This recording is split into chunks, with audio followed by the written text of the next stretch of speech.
জন্য? খাওয়ার জন্য তো। খান কই? বাড়িতে যেতে যেতে তো 1টা বাজে। ওই সময় তো পিঠ বলে বিছনা চাই, আরাম চাই। কি পায়ে হারায় গেলেন? আর রাদিতুম বিল হায়াতিদ দুনিয়া, এই সামান্য কিছু পায়ে হারায় গেলাম। ওয়াল আখিরাতু খায়রুন ওয়া আবকা, চিরদিনের জান্নাত হারায় ফেললাম। মুহাম্মদুর রাসূলুল্লাহ তো এই জন্যই আসছিলেন, অল্প সময়ে অল্প পরিশ্রমে উম্মতকে যেন এরকম দামি বানায় দিতে পারেন। আমি 2টা হাদিস দিতেছি, একটা আয়াত একটা হাদিস। এরকম দামি বানায় দিতে পারেন। এরকম দামি বানানোর জন্য আসছিলেন যে জান্নাতের গেটে যখন পৌঁছবে তো ইয়াস্তাকবিলুনি উম্মতি ওয়া রাব্বি, ইয়াস্তাকবিলুনি উম্মতি রাব্বি, আমার রব জান্নাতের গেটে আমাকে আর আমার উম্মতকে স্বাগত জানাবে। স্বাগত। দুনিয়া কবে আল্লাহকে দেখবে না না দেখবে এটা আমার বিষয় না।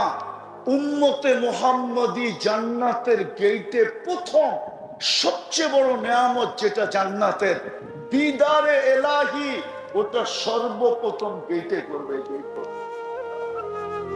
উঠান হাদিস, তারপরে তাহকিক করেন সহি গায়রে সহি, কিন্তু কিতাবে লেখা আছে ইয়াস্তাকবিলুনি উম্মতি রাব্বি, আমার রব জান্নাতের গেটে আমাকে আর আমার উম্মতকে স্বাগত জানাবে।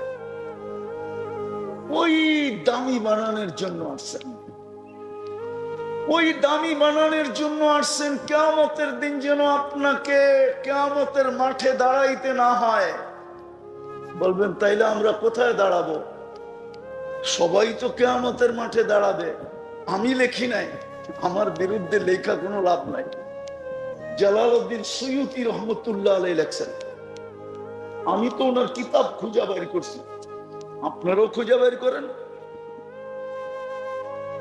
উনি লেখছেন এই উম্মত, কোরআনও আছে, কোরআনেরও ইঙ্গিত আছে, সুহাদা আলান নাস, কিয়ামতের দিন এই উম্মত আল্লাহর পক্ষে সাক্ষী হিসাবে আল্লাহর পাশে দাঁড়াবে। সাক্ষী সবসময়